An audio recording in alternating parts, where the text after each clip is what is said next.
Sehr gut. Sehr gut. I'm a time traveler from the year 2025, and I've come here to kill you, Hitler. Oh, not again.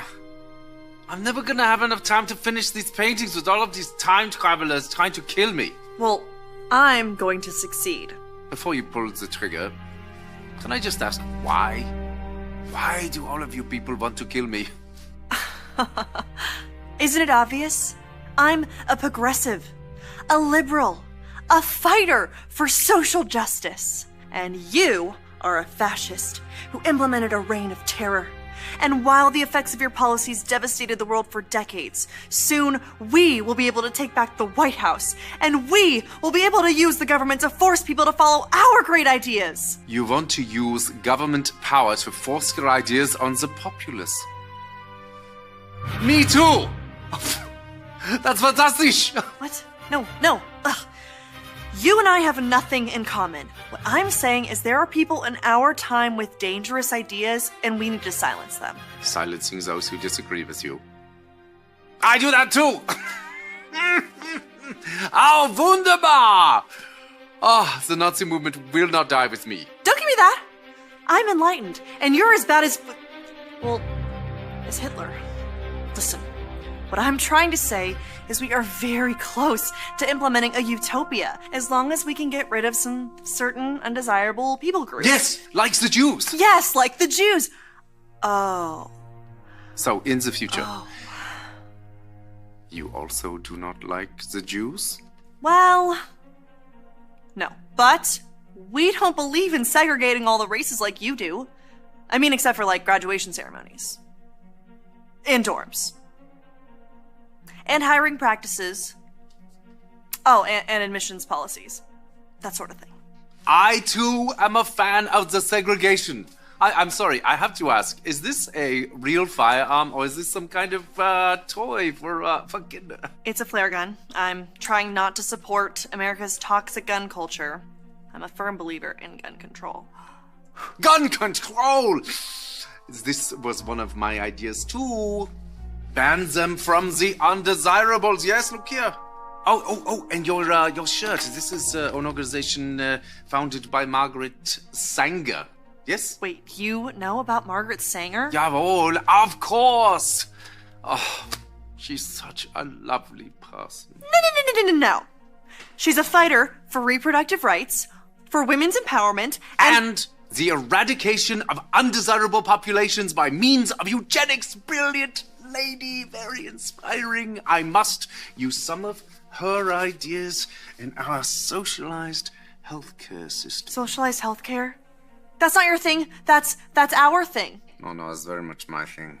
Did you know that Nazi means National Socialist German Workers' Party? Nazi is just more catchy. Nazi. Just rolls off the tongue. No. This can't be true. This has to be some sort of mistake. We are nothing alike. You're Adolf Hitler, evil right-wing fascist dictator, and I'm a feminist restorative justice advocate. And a vegetarian. You're a vegetarian? Me too! Okay, I am so confused right now. I came here with a clear goal in mind to kill the most evil man who I've ever lived. Besides Ronald Reagan. But now that I'm meeting you in person, you're not at all what I thought you were. And your painting is actually really good. What do you call it? I call it Ein Reich ohne Juden. Wow. I don't know what that means, but it sounds beautiful. It does, doesn't it?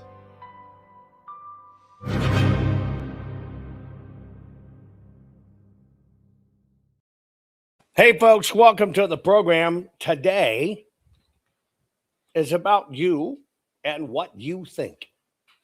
That's what I'm interested in, you and what you think.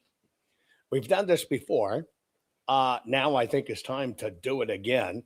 It's 10 questions. What do you think's going on?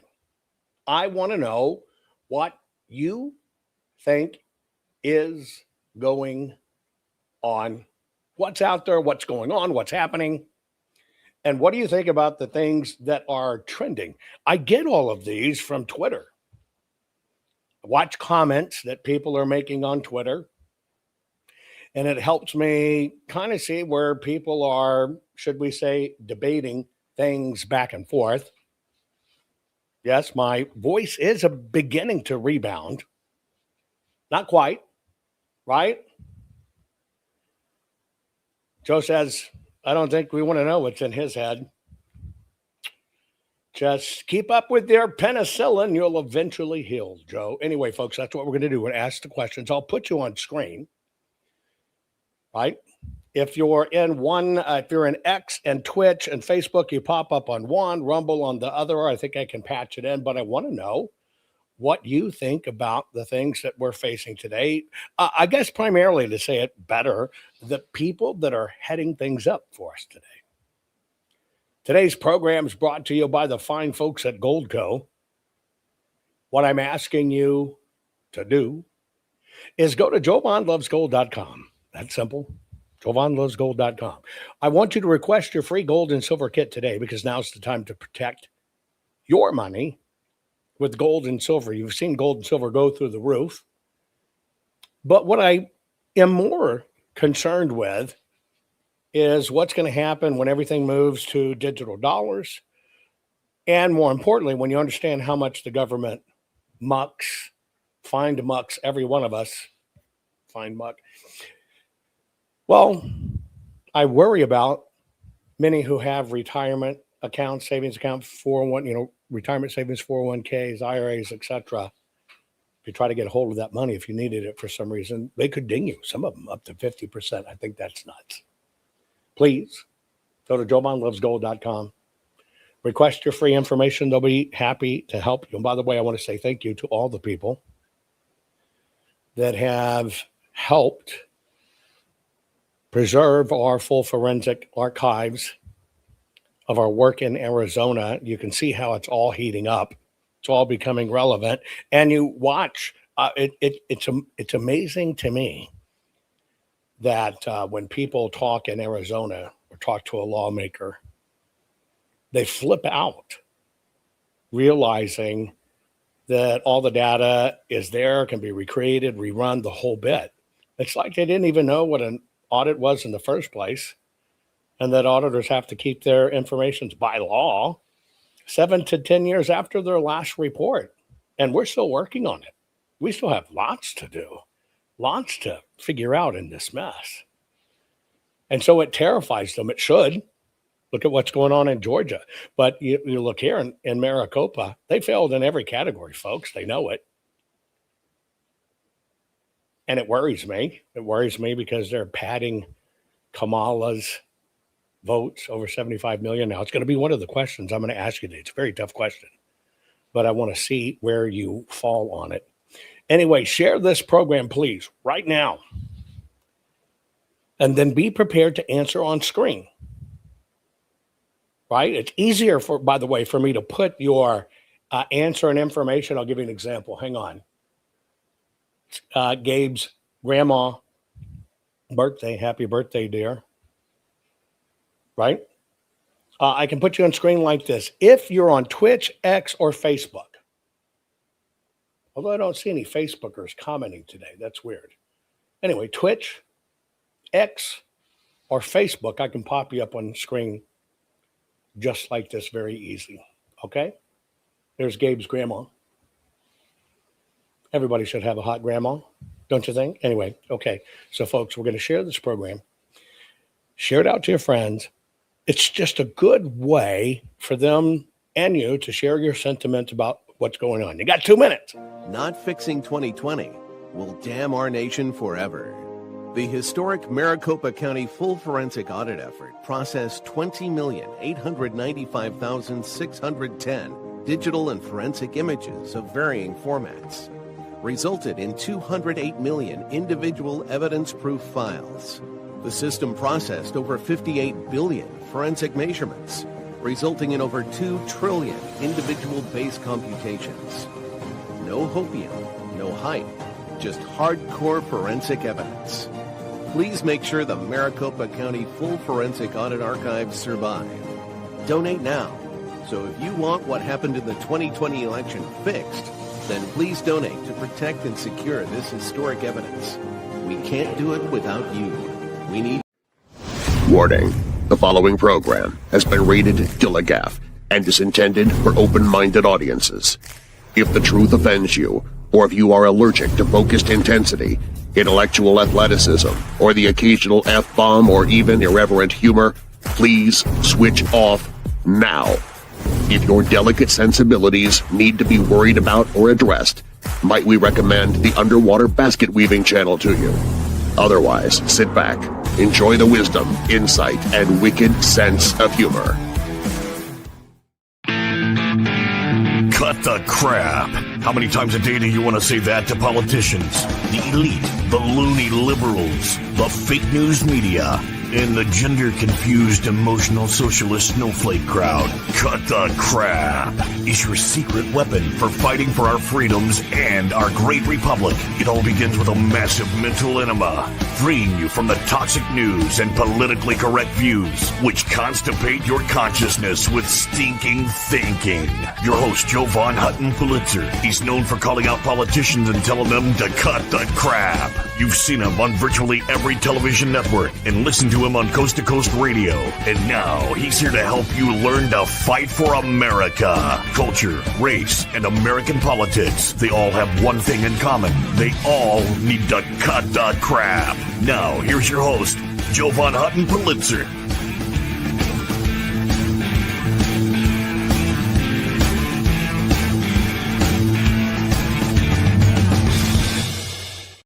Okay, guys, today's program, it's your program. It's your program every day. But what I want to do is I want to get your feedback. I want to see your feedback. And so what I'm going to do is I'm going to go through a series of 10 slides, 10 questions. And I want to know what's going on with you. Now, if you're over on Facebook, if you're over on X, right? If you're over on Twitch and watching, it's very easy for me to pop you up on screen if you're there. Rumble, I can kind of tune you in too. Let me make sure. Let me see how I can take that screen. I popped it up on a different screen, but I want to see if it'll let me share that as an individual pop out. Yeah. Look at that. There you go. Okay, so I've got you there on Rumble too. Pop you up, show your comments, let people read them. Get ready. Answer honestly. I'm looking for good factual answers. A lot of this we can make a ton of fun of. And, it's not beneath me to make fun of or mock something. But I really want to kind of know your direct opinions. I'll put it up. There's a delay between us. But then I'm going to let the world, and I'll read your comments about what's going on. Like, here's the first one. Get ready. I'll kind of give you a good tone of some of the things we're going to talk about. Ready? Question number 1. Bannon. You've been watching this unfold. Is this bullshit? All the stuff you see going on about Bannon. Is it bullshit? Right? Or is it an attack? That's the question. Bullshit or an attack? Now, many of you have your own opinions on this, but I want to know if you think it's bullshit or attack. Now, some of you are saying, well, I haven't followed. Okay. Many of you are saying that Bannon is controlled opposition. Right? Let me see if let's see if I can go up a little bigger. Ready? Don't. BS don't like Bannon. He's screwed the pooch. BS. He's a perv. Don't trust him. Douche. Thank you. Reminding me what I have to do, Mr. Hater. But thank you. He supports Lindell, so BS. hides behind the cross. I didn't know that about Bannon.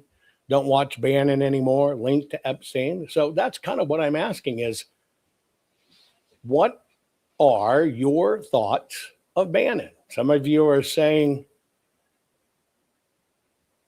he's dirty. Some of you are saying he's an opportunist by nature. Morality is not a strong suit. Right? Never liked him. Some of you are saying he's more linked to China than Epstein. So now you kind of see how this works. I'm just asking the questions that you see this trending. Somebody, a few times I'm putting out their questions. I want to know what you think. A few people have gotten mad at me. Oh, why you're attacking team players or whatever. And I go, I don't judge people. This is for me. I said, Bannon's a patriot or he's this or that. And I said, I don't judge people by them telling me they're a Christian. In fact, I run the opposite direction. If you have to tell me what a great Christian you are, I'm pretty sure you're a rat bastard. So don't ever, great Christian, God's one. I also don't go by the label patriot. I go by what the person does. Now, I've only met Bannon through video communication here when, hosting the big events like Flag Day. Bannon was one of the guests that was hosting. And he was polite and whatever. But past that, I have no experience with Steve Bannon. Conversely, I've never been on Steve Bannon's show. Well, I take that back. I was scheduled to be on Bannon's show. And when it got down to it, it was two other people, quote unquote, in election integrity. I was told, well, they're just going to use these two, which were people that weren't really in the audit and stuff. And so that kind of set the tone for me of where Bannon is on it, what Bannon covers, what Bannon thinks is important or is not important. And for me, his views on election integrity are identical to the GOP. Ignore it, hope it goes away. So that's all I have. So on this Bannon debate, I'm kind of more, let's see. Some people are saying it's an Elon psychological operation. Elon and Bannon didn't like each other anyway. I don't put Bannon and Elon in the same group. I think Elon has a lot more to lose if he was just bullshitting than Bannon. Right? Much more. And I think it takes a lot for somebody like Elon to call out somebody like Bannon. I don't think Elon, in my take, it's not psychological warfare. He's calling it out. And so I honestly don't know. I don't have a dog in that race, and I can only tell you the very few things I know. One, I don't have any actions with them, so I can't really give you an opinion. I know the President Trump booted him out and had serious problems with him. I know that. Past that, you can see a lot of stuff. You can hear a lot of stuff about the wall and the money and fees and all this stuff. I don't know. And it doesn't make a difference in my life. And I don't watch other people's stuff. So it doesn't really matter to me. Personally, I really don't give a shit.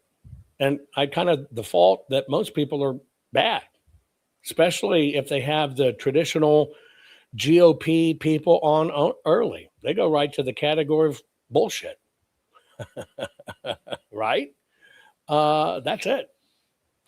Okay, here's your next one. Get ready. What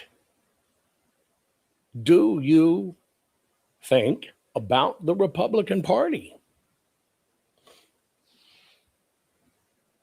What do you think about the Republican Party? You know, I'm gonna go back to Bannon. Somebody just wrote here, because I keep on seeing this. I heard he was good at strategic planning for military operations. Can I ask you a question? Where do you hear that? Hold on.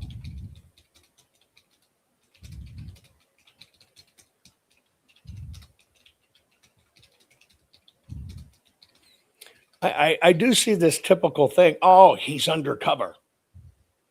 You know, kind of like the Q stuff. President Trump's still running, but it's all undercover. It's a setup. I see a lot of that recycled. I don't know. But have any of you heard that? Right? Are any of you heard that? Let me ask you a question. Bickford, I guess you're talking about Elon still? Both rotten, corrupt, and castrated by lobbying? Or are you answering on the Republican one? Let me know, and I'll know, right?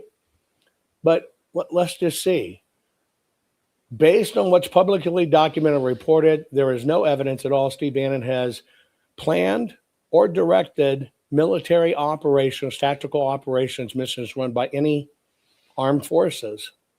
What is documented, he's been a military veteran, and he's a political influencer.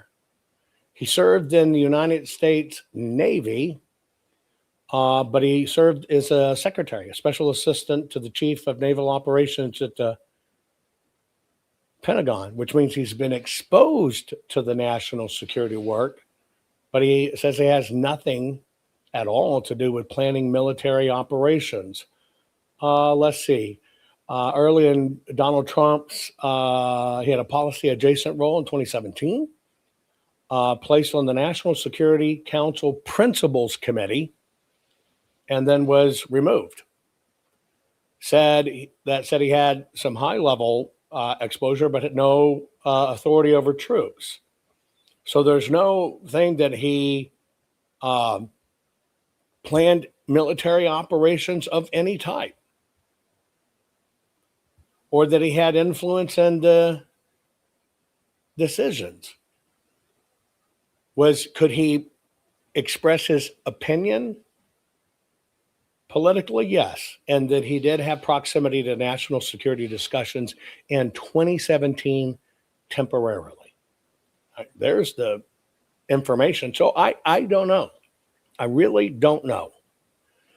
But okay.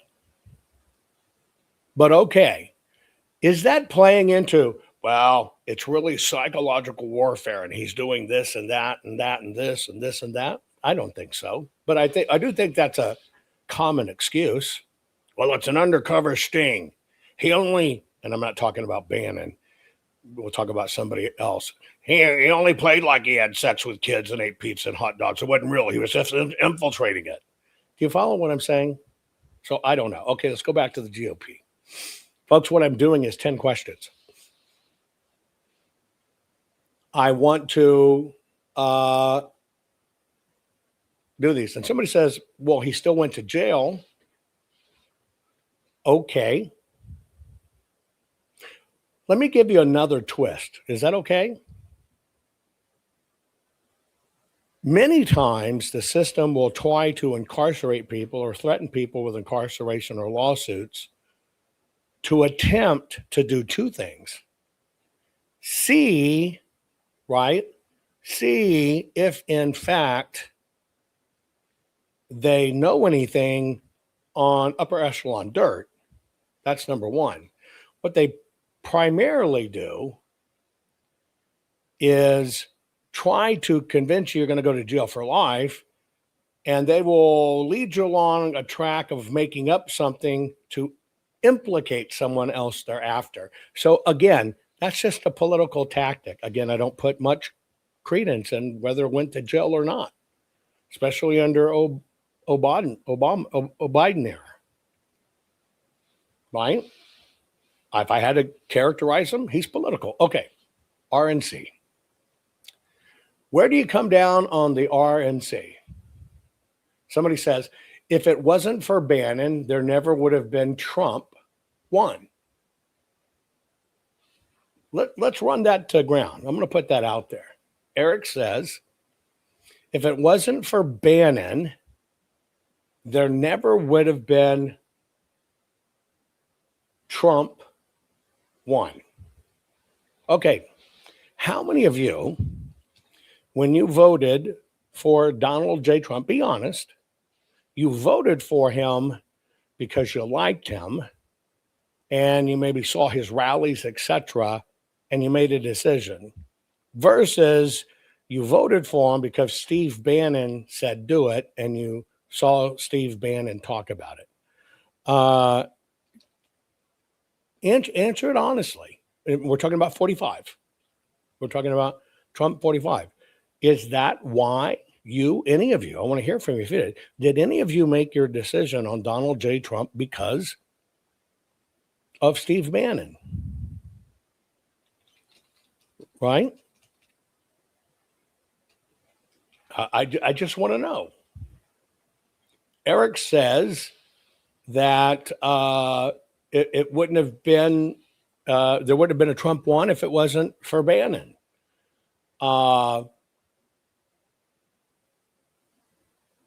I for Trump. Most people say they're voted for Trump because they loved him. Everybody so far is saying Bannon had no influence, and I think we would get a good spattering across the audience of people's view. Let's see. People are saying never heard of Bannon until he jumped into podcasting. Not me neither. Bannon had no influence. I voted for Trump because I like Trump. No one made me. I voted for Trump because he was a businessman. I voted for Trump because I liked him. Had nothing to do with Bannon. Most people are saying they didn't know who Bannon was. I would tell you, Eric, I think it worked in reverse. I think Trump made Bannon, not Bannon made Trump. Just my own opinion. Most people are saying that. They know of Bannon because of Trump, not because Bannon made Trump. So I'm not sure I agree with you there, but I understand people are saying that. But man, that's like discrediting everybody, right? Period. That's like discrediting everybody for making a good decision. So, well, they did it because Steve Bannon said. And I think, look, it's bigger the other way around, right? Trump is the one that makes people. Just a thought. Just a thought. Right? I voted Donald J. Trump for him. Okay. Debbie, let me make sure I got what you're saying. Are you saying you voted for Donald J. Trump because of Bannon, or you voted for Donald J. Trump because Trump was Trump? And a platform doesn't mean anything, even when I have a platform. There you go. Okay, Rich, I didn't know who the hell I was until many of you didn't know who the hell I was until the election. Probably the vast majority. Yet I've been had at that point already been on TV for decades. Coast to Coast Radio with 770 affiliates, Discovery Channel, History Channel, Science Channel, you name it. You find people how you find people. There you go. Trump was Trump. That's why she voted for him, because Trump was Trump. So I'm not sure I agree with that one sentiment. I'll stay on this one. I won't go back. Republican Party. Right? Rotten or neutered? Is the Republican Party broken? Is the Republican Party broken? Or is the Republican Party just neutered? What do you think? Some people saying GOP fake and gay, worthless, ineffective, sold out decades ago. Both uniparty, kid, flockers, zombie Republicans, shattered. Well, no, they're doing exactly what they're supposed to do. You're correct. Demolished, broken, neutered by choice. Same as a pride parade. Hey, Chuck. Opposed opposition to go to jail for short enlists, I think, are paid well to support a political narrative. There you go. That must be back on Bannon. I happened myself. I think the Republican Party is, dare I say, full of shit. I dared. I do say it. I don't think they're rotten. I don't even think they're neutered. Personally, I think they're doing exactly what they want to do, how they want to do it. And you don't pull off something like this in 2020 in a Republican state without the help of the Republicans. I'll tell you an interesting thing. When the liberals and Arizona lawmakers understand we still have all the audit information, it's no big deal. They go, it's an auditor. When a Republican in Arizona hears, well, he still got all the information, he still does it, they go, oh my God, what? That was supposed to be gone. I think it says a lot. We have a uniparty, folks. We don't have two parties. I think most people agree with that. I think most people agree with that. They're rhinos. They're lazy. They're crap. Many of us, like Carm says, done with all of them. Full of shit. I think we got our definitive view on the Republican Party, don't you? Okay, get ready. This next one's going to be tough, but I want you to listen to how I'm phrasing it. And a few of them are going to get tougher.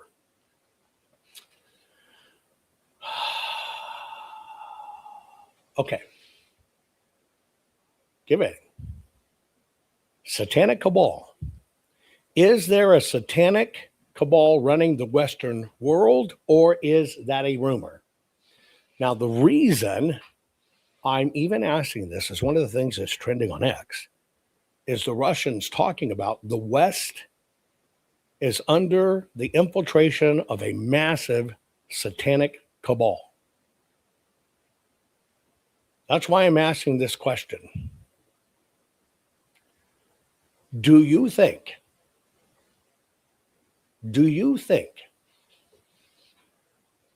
in play there is a satanic cabal running the Western world, or do you think that is total BS? A lot of you are saying, hell, it's the whole earth, or 1,000%. I believe so. I agree with Russia. I would have never, at Montana, you're right. It's the only explanation that of this craziness. I do think demons run us. I do, right? Lee, I haven't watched the Fall of the Cabal series. I'll try to look into it. Many have believed they are. Right, look at the Super Bowl shit and the stars. Right? But let me ask you a question. Does this mean there's a West and an East and a North and a South cabal? Are they competing factions? And yes, you're right. We live in Satan's realm. And yes, right smack in the middle of this is the bullshit of Islam. You're right. I also, too, think Satan's having a field day. Like, kind of no shit, man. But you're right. We live in Satan's domain. All sides, I believe, are corrupted. It's all over the place. Right? Tool for blackmail, sex, money, fame, powerful thing. They get you in. They get you cornered. Right? You're right. Satan's not hiding. Satan's spitting and laughing in our face. It's the entire world. And, in fact, they are after us. No doubt. Big question. I knew it would be. I want to tell you, though,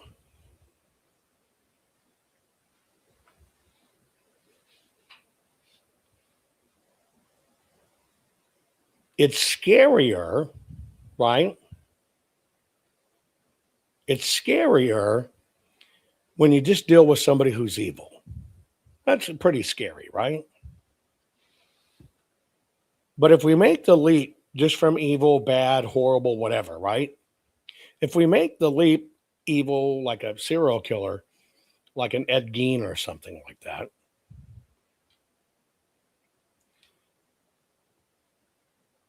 and we add that little bit that they are believing they are empowered or under the power of Satan, and then you understand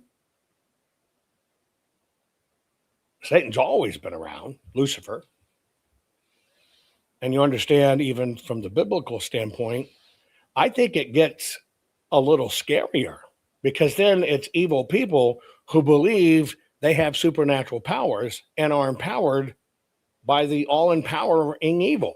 I think that's even scarier. Myself. Don't know about you. What we're doing, folks, is we're doing 10 questions. I want to hear from you.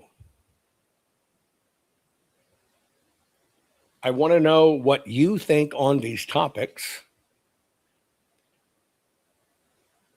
I'll put your, right? Whatever you say on the screen and stuff, I can pop it up. Get ready. Here's the next one. Pam Bondi. Again, I get all of these from what's going on Twitter. I'm watching my Twitter. I'm watching what people are talking about. Pam Bondi. Worthless or terrified? Worthless or terrified? I know you are saying, do your job. Everybody's saying, do your freaking job. Is she worthless? Or is she terrified?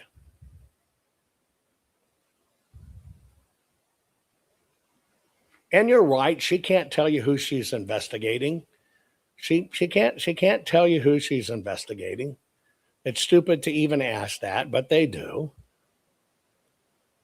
But most of you, look, I want your personal opinions. If you dig her stuff, great. Some people are waiting. Is she going to strike at the right time? Eric's upset because she's a scam blondie. Oh, I get it. Play on the name instead of Pam Bondi, scam blondie. I got it. Took me a minute. Duh. What is she? Half snake? Tube snake? I don't know. What is she?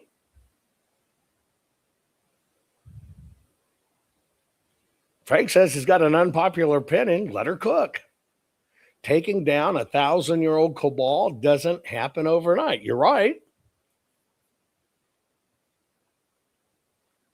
Some are saying that Trump wants her to help keep peace.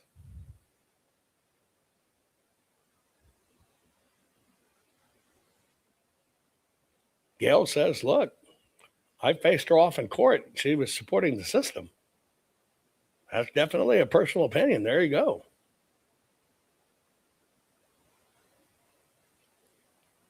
But this is a big one. I sense, for me, what I sense is going on is people are fed up with Pam Bondi.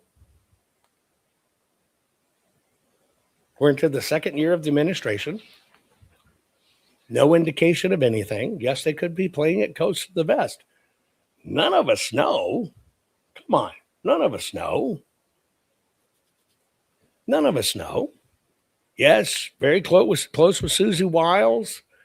Susie Wiles still runs a lot of pharma stuff, big pharmacy stuff. So did Pam Bondi. They're close. I know that. But does that What is it? Great looking woman. Right? I've never met her. I've never met her, but I don't know anything. Right?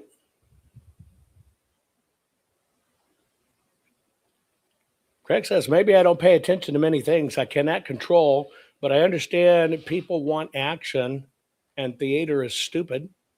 You better believe it. And there's this shit of who we are today. Nobody's patient. Nobody's patient. Some says too young and immature. I'm not sure about that. She's got some prosecutorial time underneath her. I don't know. Debbie says she only trusts me and Donald J. Trump. Thank you. I could see Sidney Powell in that position. Yeah, she's 60. Looks great, huh? Everybody should look that good when they're 60.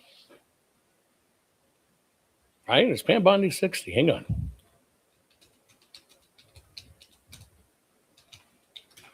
Let's see if Pam Bondi is.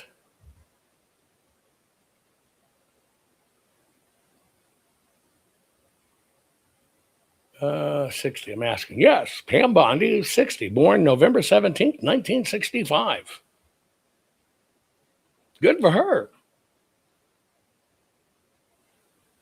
But the question is, are we seeing somebody who's just worthless or terrified? What is it?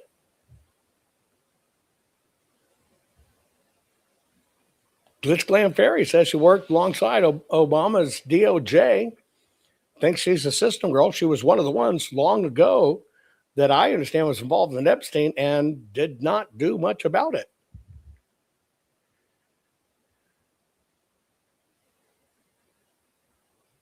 Some are saying she's had a lot of facial work. Well, happens when you're hot blonde. You get a lot of stuff for your face. I don't know. Who knows? Robbie says she's compromised Barbie.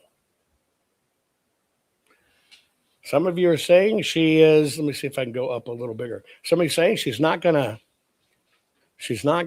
attempt any action she can't win. For me, you either think you can win it and you go after it or not. Okay, here's your next one. I want you to be honest. Again, where do I get these questions? They come from what's going on Twitter, what I'm watching you talk about. And that's what I want to know. I'm watching what other people talk about, what people go back and forth over. You ready? Here it is. It's starting up. President Trump. Is President Trump in on this? Or is he just being deeply sabotaged? I know that's a tough question. I'm not afraid to ask the tough question. I'm watching it pop up. I'm watching them get called out in a whole different way. Is President Trump in on it? Or is he sabotaged? I know personally, in many ways, he's sabotaged. Right? Promethean action. The president is rebuilding the American system. Goes back to that satanic cabal stuff. Tough, but you're not going to undo it instantly. Many of you are saying sabotage. The reason I ask this is like 79 Bird says, they're starting to wonder. Now you understand why I'm asking this question. People are starting to ask that question. I'm watching people with power who have always loved President Trump asking that question.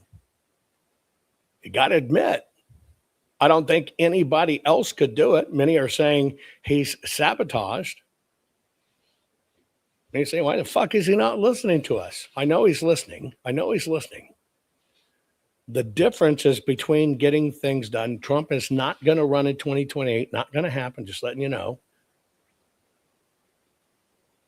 And yes, the swamp is deeper and wider and shittier and stinkier than it. I don't know. Where somebody said, according to Mike Davis, the indictments are coming in for the Florida deep staters. Navigating a minefield, he's cleaning house, doesn't care about feelings, which is good. Trump is our only and last hope. You got a lot of comments on this. You're right. He's surrounded by snakes. Many are trying to sabotage him. You're right. We're going to find out for sure in 3 years, aren't we?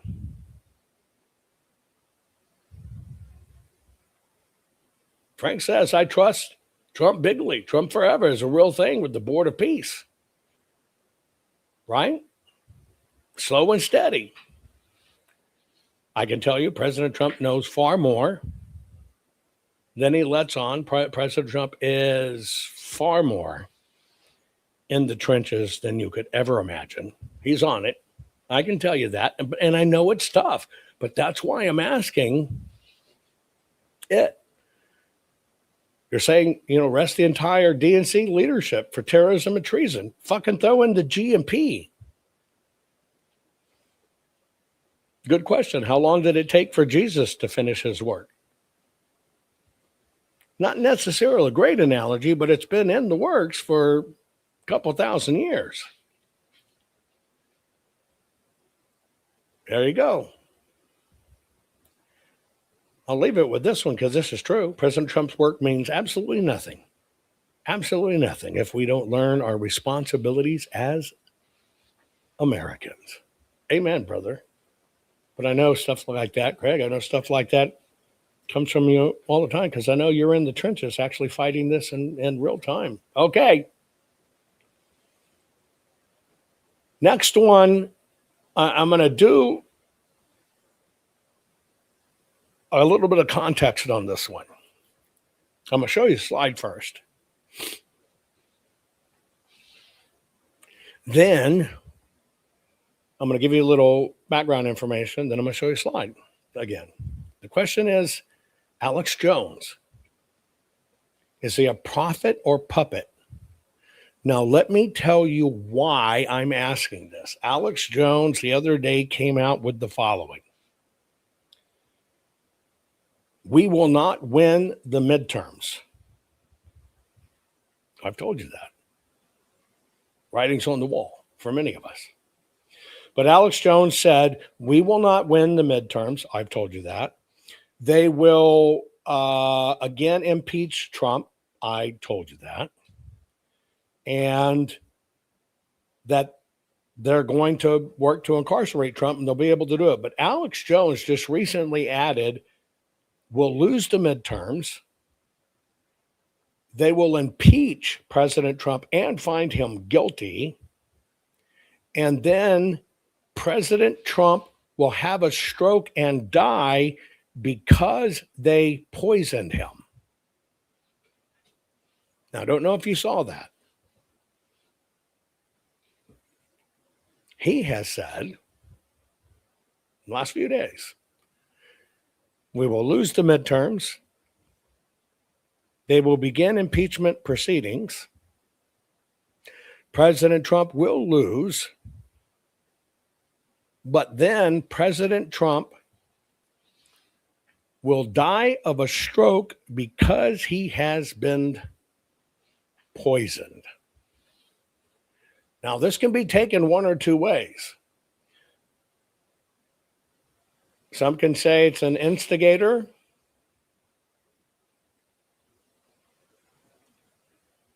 Some can say controlled opposition. Helen, I'm with you. I worry about this statement. What Helen means here is in another Bernie is how Bernie came out in October of 2020 telling us the vote will stop counts. Here will be the states, will be the mail-in ballots. You'll think Trump have won. Then you're going to find out it's really Biden. Trump's not going to leave the White House, blah, blah, blah, blah, blah, blah, blah, blah. I know it sounds like BS, but I'm not putting it in the BS category.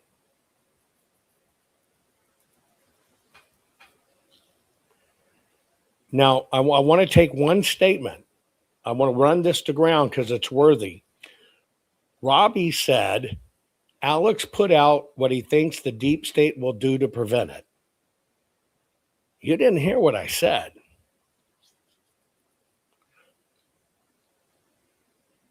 The deep state wants to prevent Trump from operating. I told you they're going to win the midterms, so that's not it. The deep state wants President Trump indicted again, brought up on impeachment again. I told you, I think that's going to happen.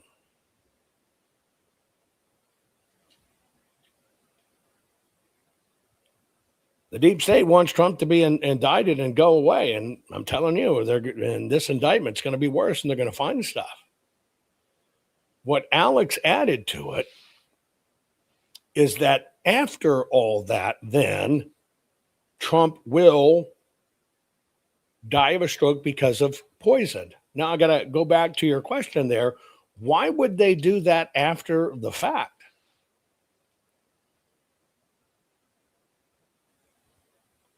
Yes, anything's possible. We're dealing with satanic thing, but I got to tell you something here.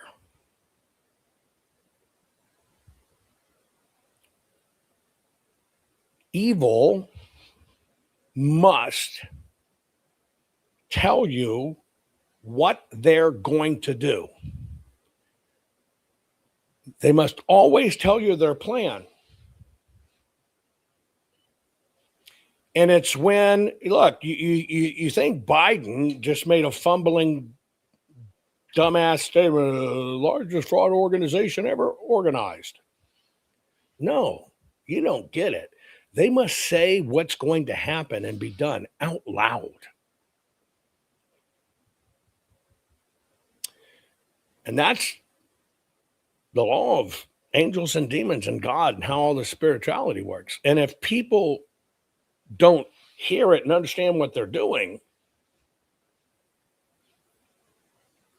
and push back to prevent it,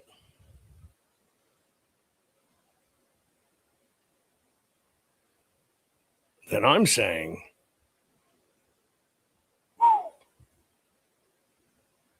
this one concerns me. Now, on that one statement only, that President Trump will die of a stroke because he's been poisoned over it, what do you think of that singular statement being uttered by Alex Jones?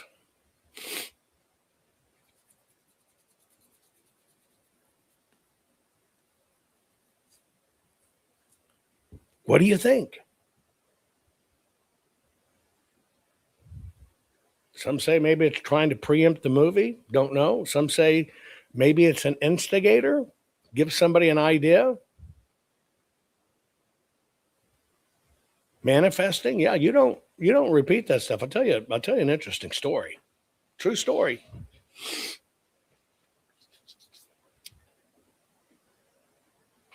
You've seen me talk about,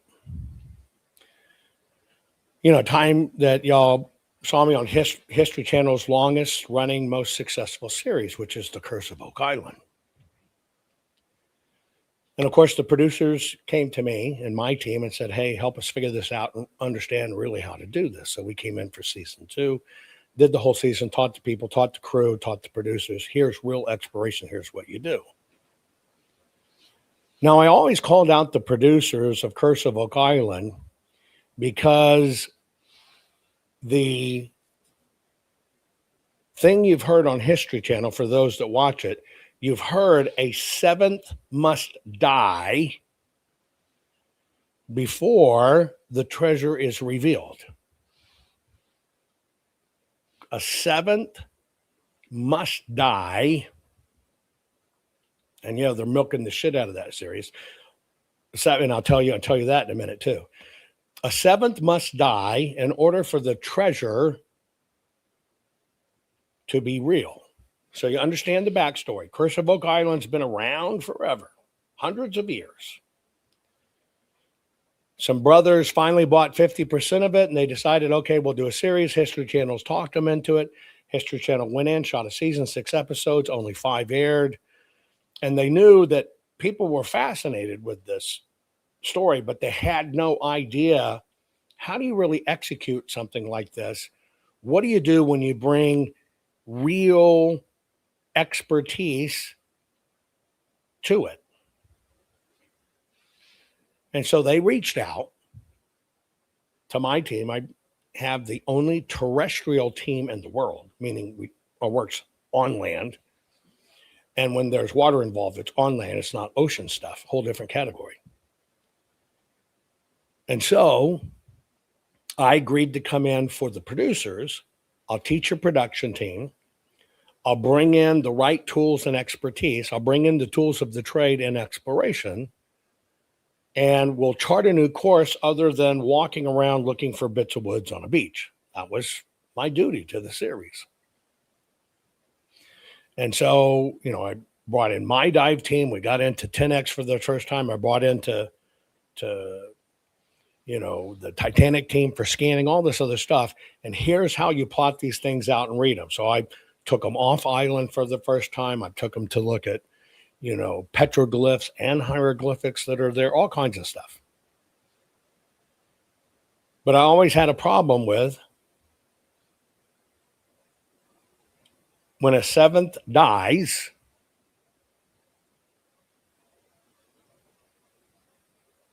the treasure will be revealed because it exists nowhere. It's TV bullshit. It's TV bullshit.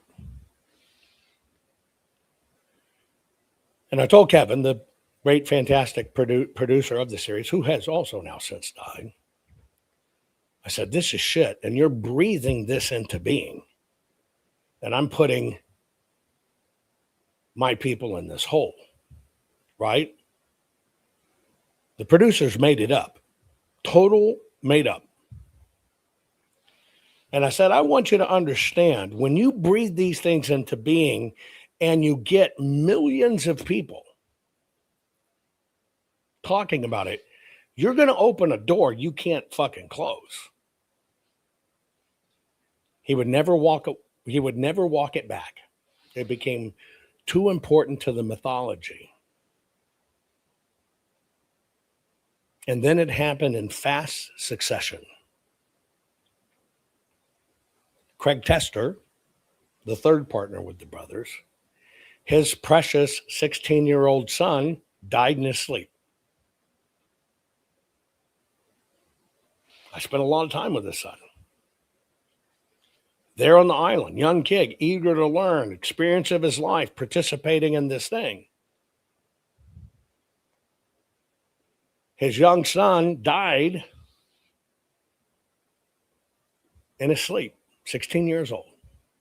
Fit, great looking, smart kid, dead.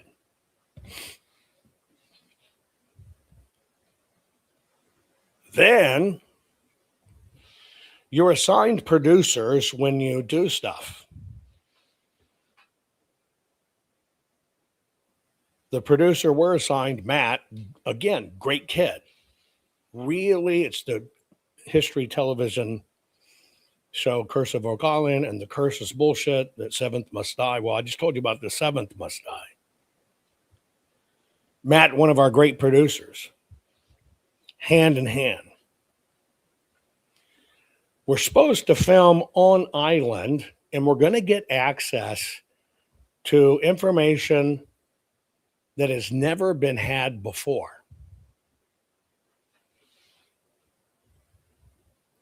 And this comes from Pirate Treasure Curse shit. They just tied it all together. Matt didn't show up to get this really old document, which is uncharacteristic of Matt. Do a welfare check on Matt at his home.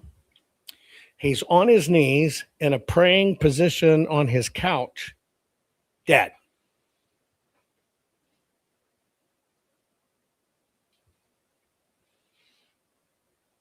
The two older fellows have died. That's added more. Even more had died. But those are the first two. And I had a material issue with it. You don't put things, and we're talking about Alex Jones, you don't put things like that out into the world and just think it has no power. But when you came up with this absolute fabricated tale that 7 must die in order for the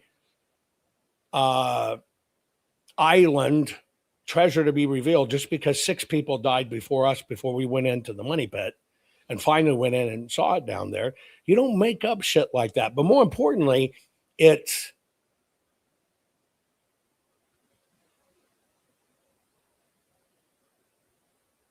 you just don't do that shit. Because words matter and words have energy. I'll tell you one more quick story on this one. And this has to do with my ethic and my stuff. When I agreed to do the Curse of Oak Island, just like doing my audit, number one, our work is our work. I own it. You don't. You cannot stop me from talking about what we discover, because this is what we do professionally. You may choose to use it or not on the program, but you can't stop it. I told them up front what Oak Island really was, how it worked to history. It's incredibly important to the history of North America, everything. It's all the Americas. And one of the first times you see me before we go into the field and, do what we do, put our lives at risk, we sat down for about 8 hours, right? 8 hours.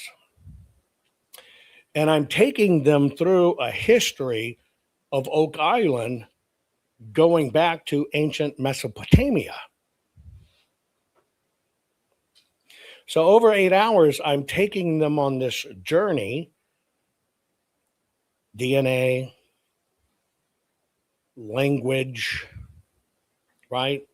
Symbology, etc. I'm taking them on this entire history coming this way. Now, you'll recognize this because one of the things media said about me was he was a failed treasure hunter who used to look for the Ark of the Covenant. Again, total bullshit. Total bullshit. And so if any of you ever go back and watch the series, and you watch where you do hear me say the Ark of the Covenant, you got to watch the television screen behind my head. Right? Because each time the camera cuts back and forth, you see that screen change. And what you're looking at on the screens, I'm taking them through ancient Proto-Canaanite Berber, and I'm showing them ancient Carthaginian coins that were found in Nova Scotia right up from the island. And I'm giving them this information. Part of that is a story that begins, ironically, with Imhotep, comes all the way through to the founding of Scotland, and Nova Scotia is New Scotland. And I'm taking them through everything, right? I'm recovering from where I lost my voice for a while, Marilyn. Anyway, so I'm taking them through it. Part of the story is telling them, how does all of this relate biblically? And the way they relate biblically, and you can go research this on your own, is by a thing called the Stone of Destiny. Now, you know the Stone of Destiny. Most people just don't know what it is. Well, if you were to look at the kings and queens of England, Scotland, etc., and you look in the base of their throne, there is a stone there. A big stone, right? That stone is the Stone of Destiny. That stone is the stone that Jacob laid his head on to sleep when he dreamed of Jacob's ladder and saw the angels going up and down the ladders into heaven and back. It's a very important stone. Well, that stone was always kept with the Ark of the Covenant. So I'm showing them through all of this. Here's the Proto-Canaanite. Here's how it comes into Berber. Here's how it ties to ancient Libya. Here's where Jeremiah, remember, Jeremiah was told by God the second temple is going to fall, and you've got to go take the holy relics and hide them. What I'm doing is I'm telling the story of Jeremiah.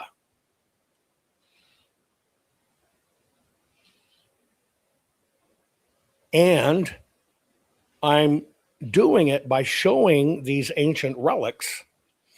And I'm saying, and I show them in Scotland, there is a stone which is an exact duplicate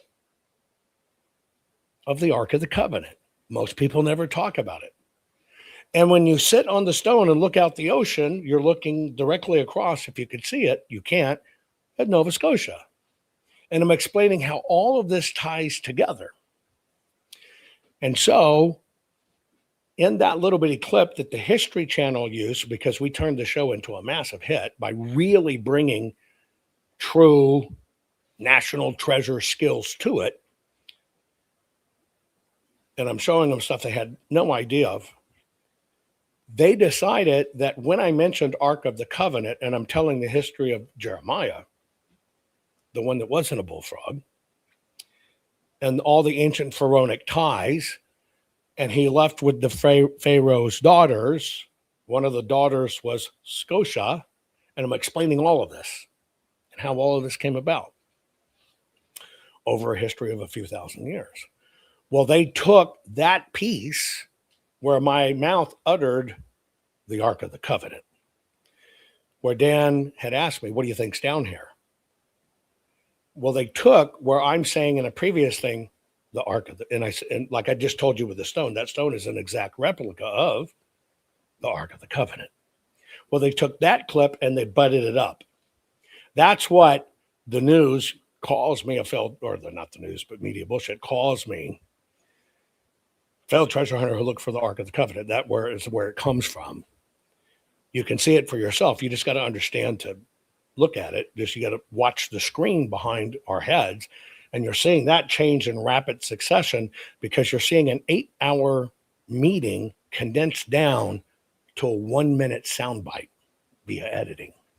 Anyway, the reason I tell you this, for me, has a direct correlation to my forensic work. Remember, I was a forensic historian.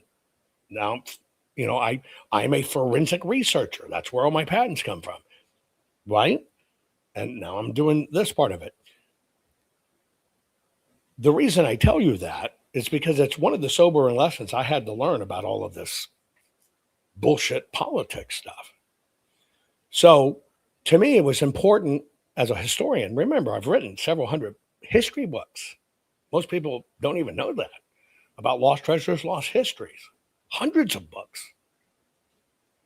And so for me to get a chance to participate in something that was several hundred years old that nobody could solve, and I actually had rock solid information on, which, by the way, they just released a new stone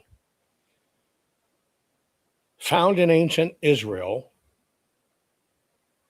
telling old biblical stories, and contains 3 of the symbols you'll find on the Oak Island stone. But anyway, I digress. So that's why I did it. It's a part of history. That's, John Wayne was there, Errol Flynn, right? The Astors, right? All these. So I'm going to put myself in history. I'm fucking game. I'm there. If I can help in any way, I'm in. Before it was a challenge I couldn't resist. Look, you got this island that nobody solved. It finally becomes a television show. It's great to history. There's been tons of books written about it. And they know that television fans are going to love this. They shot a show and they can see there's life here. They just don't know what to do with it. Well, I'm the guy that got the fucking call. Nobody else. I got the call. Anyway, the night before the season 2 premieres,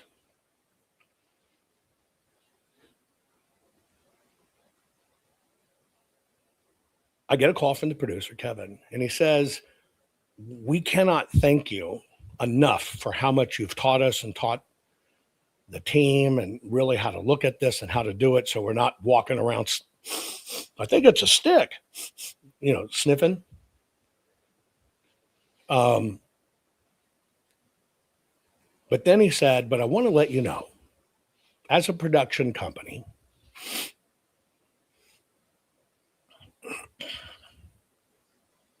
and he knew, I told him, Oak Island's very ancient, has a lot of history.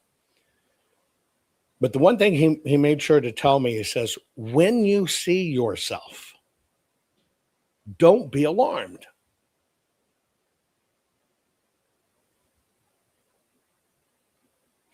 He said, when you see yourself, you're going to hear things that are not as you said them. And I said, what do you mean? He says, I want you to understand, as a producer, we only have one goal. And that's to get to 100 episodes. Most shows, it's like 1 out of 500, maybe 2 out of 500 will ever get to season 2. Right? For me and my episodes, I'm batting 1,000. Series I developed, all went on. So, you're talking 1 or 2 out of 500 ever get to season 2. So he says, as producers, my job is to get to 100 episodes. And I just want you to understand that.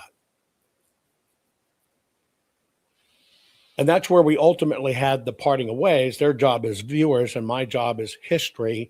And I'm trying to tell them, fuck this treasure legend. This is the most important archaeological find ever found in the Americas. And it opens so much more than you can ever imagine. And that's what we parted ways over. Because I take the scans and I remember being in Traverse City and we made a 3D full-scale rendering of what we found below. And it's a fucking sarcophagus. It's laid out, like on the tables. And say, you're either going to cover the truth or I can't do it. They said, well, if we ask you, if we're not going to cover it and we say we're not going to talk about it, you're going to sue us. And I told Rick and Marty, I'm not going to sue you. That'd be stupid. But I'm also not going to do this TV shit. You're in a different realm than I. So we parted ways, which is fine. Scan crew that I brought in stayed behind and did other stuff. The reason I tell you that part of it, and we got on this because of Alex Jones saying that we're going to lose the midterms. They're going to impeach Trump. They're going to find him guilty. And then Alex Jones went on to say that President Trump is going to have a stroke and die because he was poisoned. And I'm talking about, you never say that stuff, which led me to Curse of Oak Island, and the seventh must die, and the treasure will be found, is total fabricated bullshit. But in my book, it ended up killing other people because you do that. And so I give you that because I learned the same thing in politics. I am hardcore. It is what it is, what it is, what it is, and here it fucking is. In everything I do. I don't want to bend this way to get viewers. I don't want to bend this way to raise more money. I don't want to bend that way to extend it. The truth is what the truth is. I've always been that way. And so I learned hard in television stuff. They needed me more than I needed them. But if you're not really going to tell the truth, I'm not here to be on reality TV. I've fucking spent years on TV. I don't need to be on TV or be some reality TV star. That's not what I do. So we go here, and telling you that is, this political world's the same. You can be an absolute warrior for truth and fight for truth. But in politics, they too are chasing the same three things: popularity, eyeballs, and money. It's the same thing, no difference. It's the TV business all fucking over again. And the TV business doesn't want truth. And here's why. It's how the producer described it to me. He says, Jovan, we know what your team found. We know what this means, and we thank you for that. He says, but our job, if somebody thinks Bigfoot did it, the Freemasons did it, the Templars did it, the Spanish did it, the Aztec did it, we have to cover everyone because we're trying to bring them all into the fold. We don't want an answer. He said, because the answer, very simply, and he says, I know you understand this, the answer means the end of the program. And that's not our job. When it comes to elections, answers mean the end of bad elections. Somebody asked me, Jovan, wouldn't you want to be on The Bachelor? Fuck no. How fucking stupid is it to think you can meet somebody on a TV show, 90 Day Fiance, and that's the love of your life? I'd fuck them all and give them a test ride, but I certainly wouldn't fucking marry one. Are you kidding? So the answers mean no episodes. Oh man, boatloads. I did the math on the boatloads of the fucking corn that the corn plugs the holes. What a bunch of stupid fucking shit, Joe. Joe, I remember you from back then. You understand? Fucking A. Everybody now knows, and I just wanted to expose it. At the bottom of Oak Island are the PCAPs. They just don't want it to come out.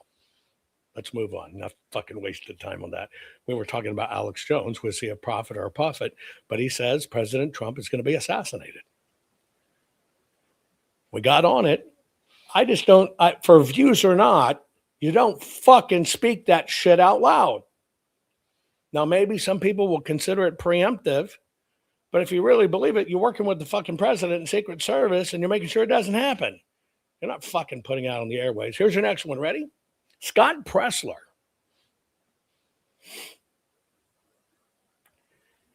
Is he productive or just a paid shill? Now, what we're doing, folks, is I'm asking 10 questions that we're following on Twitter. And you're answering questions. Right? Great hair. Right? But is Scott Pressler productive or a paid shill? Ready? Okay.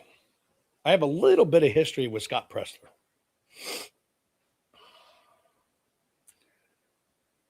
Way back.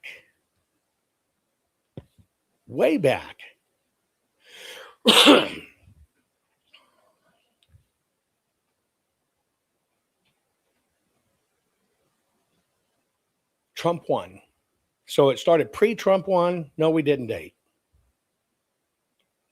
5-10 minutes in apart. Wasn't a date. That's not a date. Stupid ass question. Okay. So my first interaction with Scott Pressler was he probably had, 30,000 followers on Twitter. I had several times that back then. Old previous account, not this account. And I reached out to Scott and I said, Scott, you're a conservative. I'm a conservative. How in the fuck did Twitter blue shield your account? Because see, remember back then, Twitter would vet you. Twitter would say, okay, Twitter would this. And I'm going, that's the fucking belly of the beast. How in the fuck did you get a blue shield? I go, it doesn't matter how much I try to dialogue with Twitter. And they say a shield is for a known person. It's just kind of like your Wikipedia. It's a known person in society. And I'm going, you can study my work at over 160 universities, have 500 patents. I've written several hundred books. I've been all over TV, ABC, NBC, CBS, all of these. And I can't fucking get a blue shield.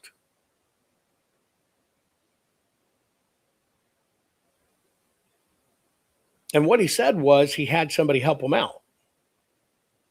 I never really paid attention to it. But I'm battling back then. I'm in the 100,000+ followers, and he's got a blue shield with such a far account. Just like, and I knew it was a rig because you could see people back then with blue shields that had 100 followers, but they were just a liberal shill spitting out liberal shit, and they would just hand out the blue shield to validate him. So I'm going, why the fuck is Scott validated? Jump forward. We're in administration 1. I am in DC. I just left the Trump hotel. We're over at basically Trump Inc., meaning presidential campaign office, etc. before in. And they were having a problem inside internally. And they really wanted somebody who could be President Trump's right hand. I saw this kid, Scott Pressler, out there fucking kicking ass. I got asked, who would you recommend be President Trump's campaign here? Well, right there, assistant that President Trump could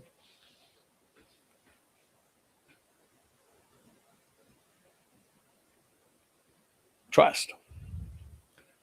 I actually recommended Scott. Now, I naively thought for a long time that, and I wasn't ignored, but this was, I originally thought for a very long time that they ignored Scott just because he was gay, which I thought was stupid, right? Who gives a shit that he belongs in a pink palm dress and, ponytails? He does a good job.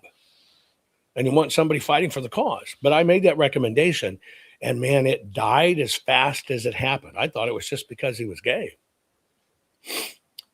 I now know they knew because of Scott's father, who is a GOP operative and mover, what was going on. I didn't. I was out of the loop. I was trusting.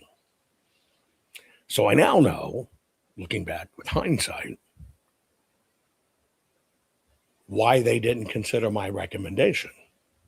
I was following somebody who I felt was effective. I've had tons of gay people work for me. I don't give a shit about that. You do your fucking job. You do it to top notch. I don't give a shit about any of that. We just make this work. Anyway, that's my little thing of Pressler. So what is he? Is he a shill? Is he productive? Many of you now, as time goes by, and I kind of believe this a bit myself, he's a paid shill. And when you really look at it, here is the president. I'm telling the president, fucking get rid of mail-in ballots. And the GOP is paying Scott an ungodly amount to telling them, no, bank your vote. And bank your vote is early voting and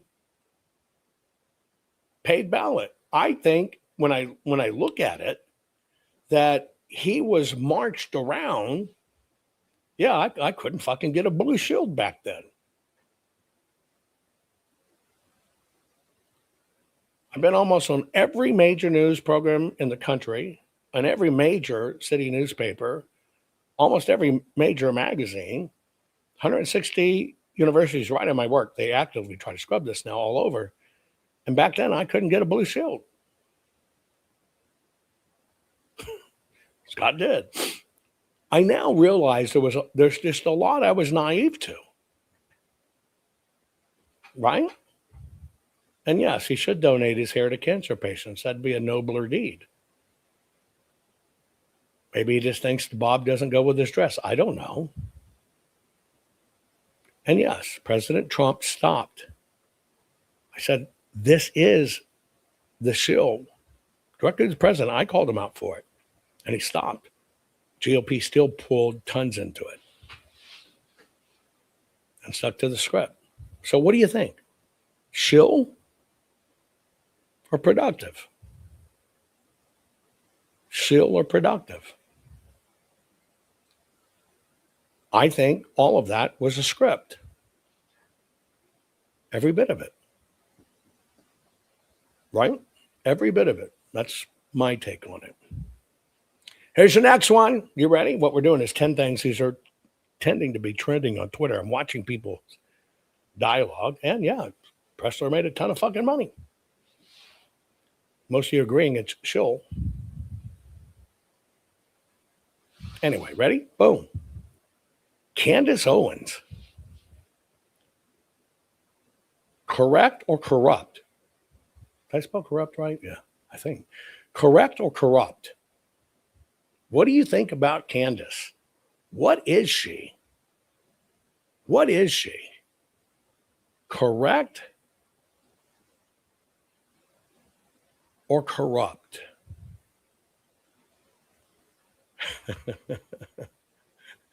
I'm getting all kinds of things. Lunatic, crazy, psycho killer, clueless, mental case. She's lost her marbles. Bought and paid for, corrupt, demon possessed, click core Candace. Candace nuts. She likes to scream. Some said a crusader. Conductor on the retard hype train. Some say worth listening to. A Black Valley girl. She's cute as a button. Click core Candace, lost. Butt hurt, Charlie Kirk didn't marry her. Corrupt, crazy. Data scraper Candace. Candace gone wild. She's a cute girl. I liked her. I thought she was the bomb. I thought she was smart and buttoned up.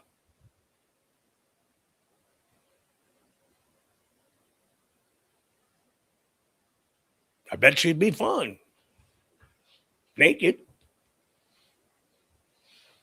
I told you I always tell you the truth. But man, I'm sorry, but something's wrong. Something happened. Something happened. It's not even news, and it's not even newsworthy. It's not even, from an investigative standpoint, indicative of anything, but some of the stuff she's saying. Wow. And so most people are saying she's lost her marble. It's just like me. I liked her at first, right? She went down the Jew hate road. She's found a track that makes her money. She's sticking in it. And I do believe, like Wampa Panog, they self-promoters. They throw shit out there, see what sticks. If it sticks, they run with it as long as they can. But for me, something happened. And I felt that she would have been very good to the party. And I think the party used the shit out of her, but it was the party that wants chaos, not the party that wants to win. Sailor Linda says, I like that she's asking questions. Okay. Let's see if I can find this. I think I have it. Hang on. Somebody posted that, you're just not telling the truth, Jovan. You're a smart guy, but I can't believe it that you're saying Candace was wrong, because think about it. Erica Kurt, now all of a sudden, with no background, she has a CEO. And so I said to the person on Twitter, which is where these questions come from, which is exactly where this one comes from, because I engaged in that dialogue, he thought I was bad. And yes, we should always ask questions. But, you don't say like, when was it that Trump raped that little kid? You don't do bullshit like that. There's no answer to that. Come on. But here's what I said. He says, she just took over. That was her plan. She infiltrated Charlie. And I'm paraphrasing, blah, blah, blah. And I'm adding the tone because it was Twitter. And he says, it's not right, nothing that up. And I said, do you not understand that Turning Point USA is a private organization owned by Charlie Kirk? And I said, she's the heir.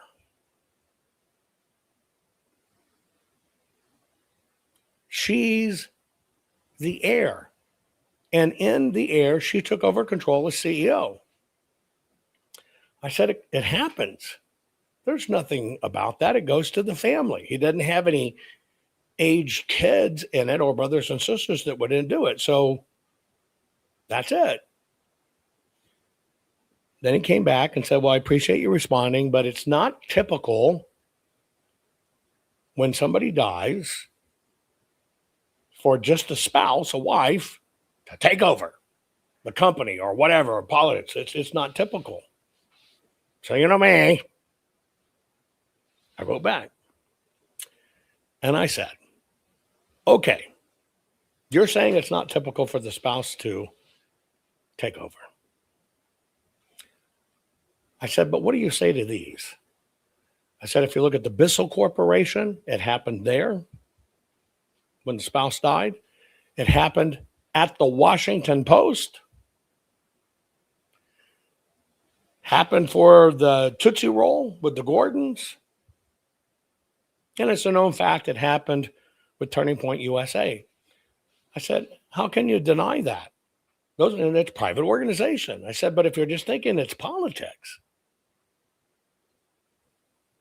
I said, you don't know your history. Pop quiz. How many times has a spouse in politics? And yes, Erica's been involved in Turning Point ever since she's been with Charlie. And they did it on Landman. See, you're right. It happens. But do you know how many times it's happened in politics? How many times in politics has a spouse stepped in to complete, take over, or continue a deceased spouse's term? Do you know that? Lots in politics, a lot more. It's happened 8 in the U.S. Senate, 40 times in the U.S. House of Representatives. That was 48 women that did that took those seats. 45 women in history have directly succeeded their husbands. I said it happens even more in politics. But again, people are all over this. You're not getting Fred out. She's asking questions. There's no way Erica should have got in. Anybody can ask a question. Anybody can say, well, it's not normal for a wife to take over a multi-million-dollar organization. Yeah, even Dr. Jill took over for Biden. Turning Point USA was wildly successful, but when Charlie died, the funding floodgates opened.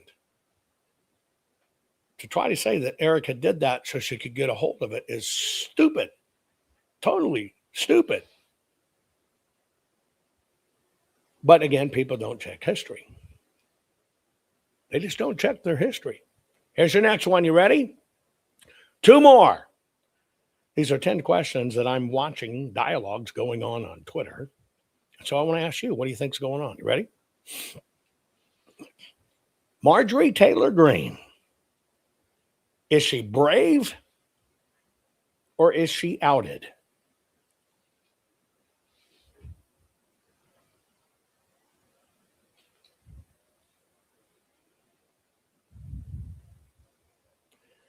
I'm going to go back. Montana says, apparently some videos come up where Erica supposedly felt put down by Charlie Kirk about him being the head of the household, talking about him being the head of the household. Send me the video. Don't tell me what somebody told you. Send me the video. Let's look at it. Let's see what we get it from it. But there's a difference between somebody telling you there is video and there is video. But come on. Candace's new thing is she can confirm Charlie was killed because Charlie's toddler woke up at 2:45 in the morning and wanted a snack and made a loud noise. I kid you not. Okay. Brave or outed for Marjorie Taylor Greene. Some of you are saying there's something wacky about it. It is. Joe said he used to have the hots for MTG. Most people say outed. Laura says outed. Gail says a quitter. Bad temper tantrum. Outed and butt hurt. That's two different things. I think there could be a butt hurt part of this, right? What is it? Most of you are saying she went off the reservation. It's kind of a common theme. Outed as a backstabber. She's fake, wanted illegals to make money off her company, wants to be president or being told to run. Who knows? She's outed. Went off the reservation. Got her pension. I'm not sure she got her pension. I'm not sure she was there long enough, but I could be wrong. Never liked her. Gold digger. Outed. What the fuck? You can bounce a quarter off her butt. Yeah, but can you catch it in your teeth, between your teeth on the bounce as it comes back up? Marjorie Taylor Greene was only for Marjorie Taylor Greene. What do you think? Some say she gives up too easily. Yes, it appears her butt hurt might come from her butt buddy McCarthy, who is her boyfriend, right? Who knows? I don't know. Some are saying, I like this one. Let's not tell the Dems, but Marjorie Taylor Greene is infiltrating the left, earning trust, and as a patriot, I can't wait to see how this plays out. Interesting. I quite quintessentially agree with the quota that we need to get. Yeah. Oh, shit. You probably cars to shit storm on that one. It's going to be the new Q drop. Marjorie Taylor Greene.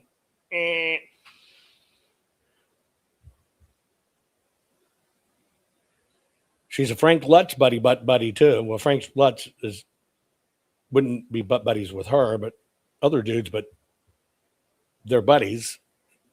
And I saw that Lutz was named in the Epstein stuff. I don't know. Did I read that wrong? I don't know. Who knows? Some are saying I thought she was on the left, or she was on the left. Now she's returning to him. Don't know. But this is what people are talking about.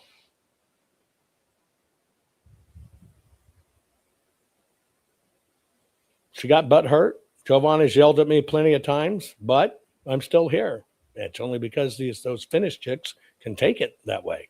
And that's why I love you so much. Unnerves me when the dogs watch, but it's okay. If that's your kink, I thought it was just me, but hey, I'm down with whatever makes the Finnish chick hot. Last one. You ready?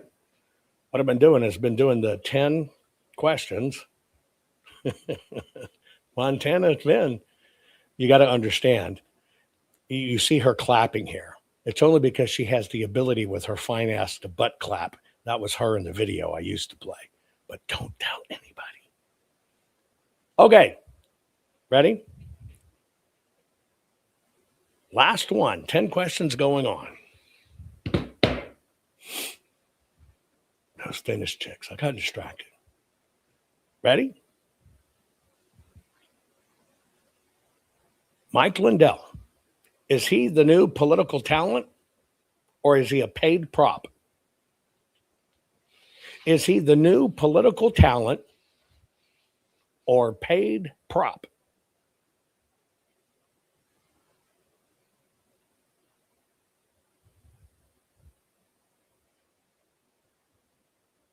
Salesman, paid prop, paid prop, paid prop.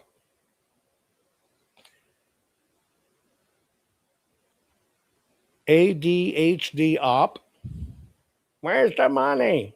Finn, are you talking? I left it on your dresser. I showed you where I put it right under the fucking little perfume bottle. Oh, sorry. Legend in his own mind. Paid prop. Paid to derail us. Can't stand them. Schmuck. Paid puppet. Perfect politician. You could say that. Paid prop. It's interesting. I think people, in my opinion, Mike's a fool. First ex-crackhead millionaire I never heard of. Brain is scrambled. Lindell's a pain diva. Finest geese of cotton. PCAP godfather. Cocaine is a hell of a drug. It's the machines. Like to know where he's hiding the money. Gullible. Cocaine bear. CIA has a photo of him with a dead hooker. Grabbed out of rehab to deceive the masses. Mike's a traitor. Oh, fuck us in Minnesota. Liar. Did I hear Giuliani bring up Jovan's name in an interview? If you did, send it to me. I don't know. What is it? Man, I've had a tough one. I, in my mind, protected Michael Liddell in many ways when I knew things were kind of going wrong. I just have to tell you, you don't tell the world you have all the voting data and how it was switched to foreign countries, and here all it is, and you got it all, and lawmakers are going to sit here and they can take it back to their teams for 300 some odd whatever,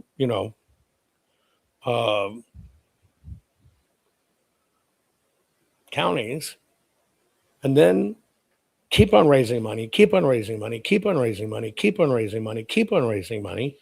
And then when you get to court, trial by jury say you never had it. I don't get that. I don't get how somebody could be gullible to pay a highly questionable ex-CIA asset millions of dollars for the information.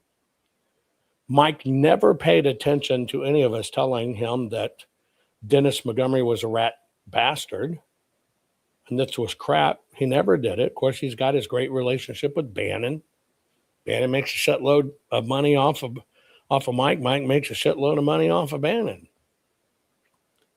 But I don't know how Mike escapes it. Mike does have the support of the people. But again, I'm very pragmatic about this.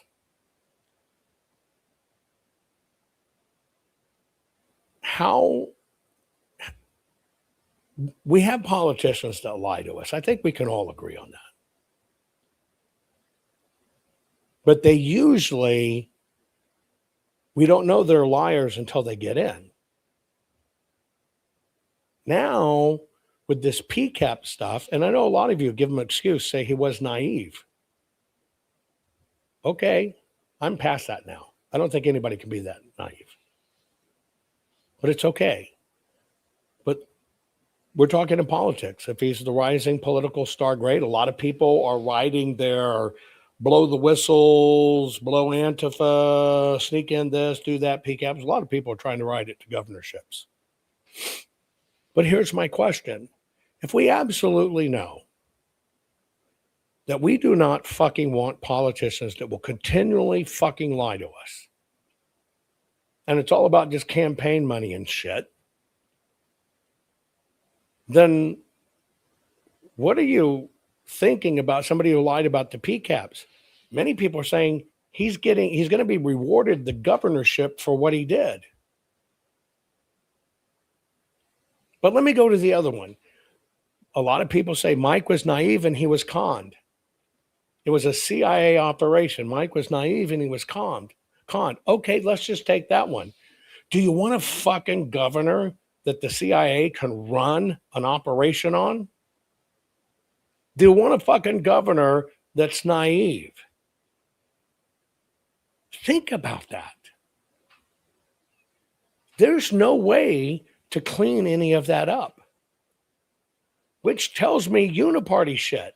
Don't just think that Democrats sucked billions out of Minnesota. Fucking GOP had its hand in well. So why is this, oh, Mike's naive, Mike's too trusting, Mike's this? Why isn't it, okay, we know this was a lie and he told it, raised a ton of money.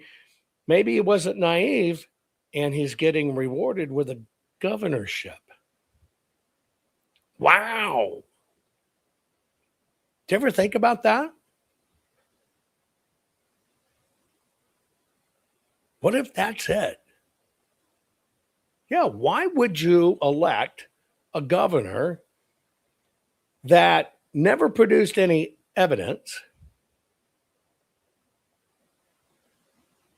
right?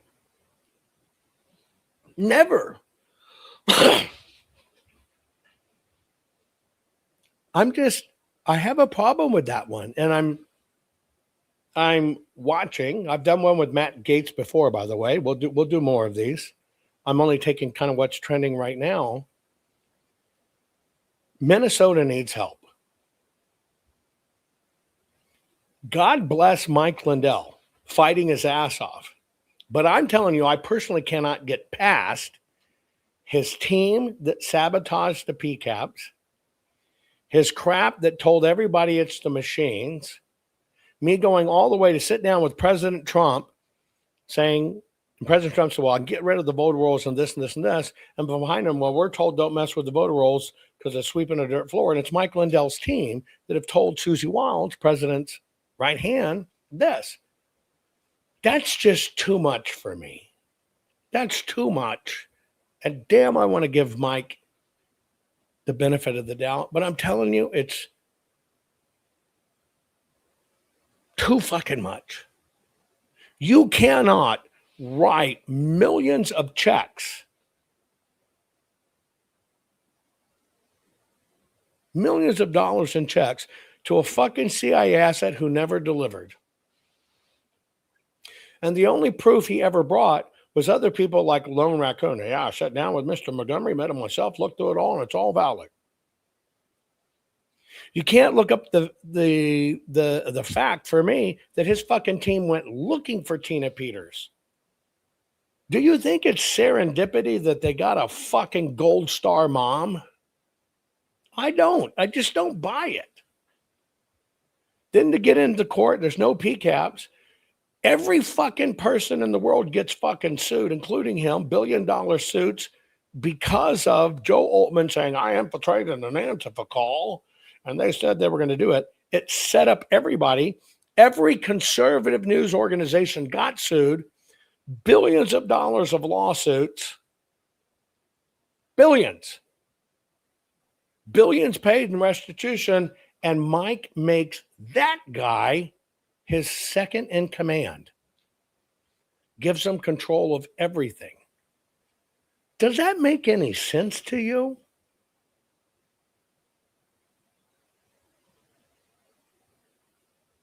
Did Mike Lindell win a court case? No, he got fined. Is that a win? Did they present anything in court that showed any of the stuff? No. No. I got Eric Coomer on the stand. We're going to expose it all. Okay, Mr. Lindell, how many expert witnesses are you going to bring in? We're not going to present any evidence, Your Honor.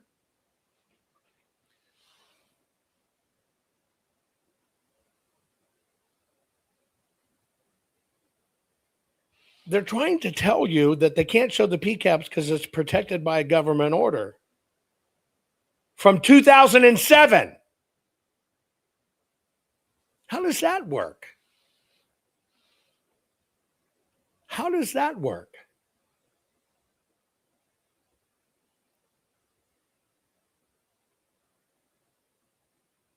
I just have a question. How does that work? And when you put all of these together, the very people that say, don't clean the voter rolls, Mike's people, what, 5, 6 organizations across the country were fixing this? Mike's behind them all. Sit in the president's office. We got to get rid of these voter rolls. Here it is. Well, Lindell team tell us not to do it. No PCAPs, nothing for any senators, anybody to take back. None. Admission in court. promotes the guy that got everybody sued, makes him second in fucking command. They made millions off the stock. Millions. But they're all broke.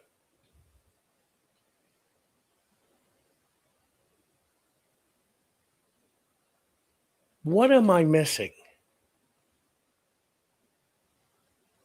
Y'all know how long I struggled with all of this, but what am I missing? So with that said, these are the things. These are the 10 things that are kind of trending up now. I'm going to let you have the last word, put it on screen. What is it? What have we seen in all of this stuff? Is the theater really this much of a theater? Are we really all just this behind the 8 ball? Right? Are we really this gullible? Yeah, he brings in his math expert to tell you it happened because he looked at the 2010 fucking census. Yeah, imagine that. A proven liar for governor? That's weird. I mean, I tried.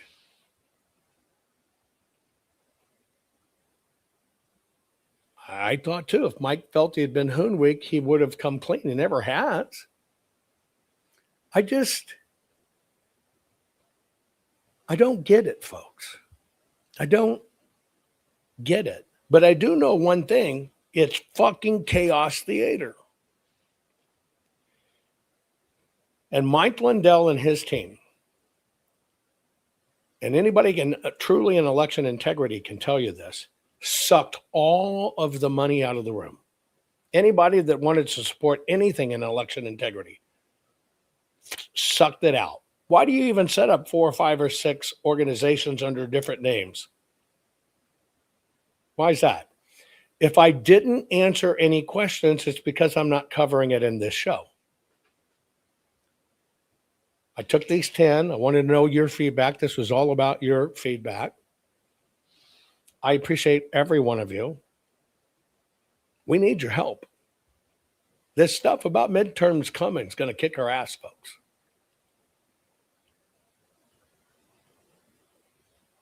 Got Georgia, boxes missing, but they're still focusing on other shit. Only one place has got this evidence, folks, and I'm telling you, we need your help. Share this program. Our courts are based on clear and convincing evidence. Want convictions? Want justice?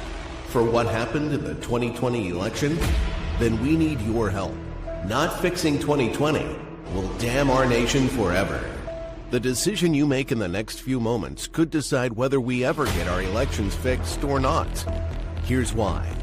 Trump campaign and allies filed 64 different lawsuits. They all went down in flames. 100% of these cases were presented on "It's the machines," or "The machines changed the votes," or "The voting company executive said he would make sure Donald J. Trump would not win." They all went down in flames. Why? You can't bring theories to court as evidence. No supposed Zoom call or 6-degree polynomial math theory or census data is or ever will be proof of fraud. You can't bring theories to court as evidence. Here's why. In both civil and criminal law, the side making a claim carries the burden of proof, and prosecutors must prove guilt beyond a reasonable doubt. Without physical or otherwise verifiable evidence, a case cannot meet this high threshold. Physical evidence is the key. The question is, did anyone get relevant, reliable, provable, testable, and duplicatable evidence of what really happened in the 2020 general election? And the answer is yes, absolutely. The full forensic audit of Maricopa County, Arizona is the only evidence-gathering work which gathered relevant, reliable, provable, testable, and duplicatable evidence of what really happened in the 2020 general election. Evidence so damning that the system, the deep state, and those who pull the strings of this country have fought to keep it hidden and have hoped to have it be forgotten to time. Almost $3 million invested in time, funds, and efforts to unlock that which the system wanted hidden. But now, that evidence is in danger of being lost forever. So if you want what happened in the 2020 election fixed, then we need your help. Please donate to protect and secure this historic evidence. With the 2026 midterms coming up, the system is going to try to lame duck President Trump and then most likely introduce new impeachment proceedings. This is the evidence which will help win the war which is surely to come. We need to keep Maricopa County full forensic investigation and archives secure and ongoing. So if you want what happened in the 2020 election fixed, then we need your help. Please donate to protect and secure this historic evidence.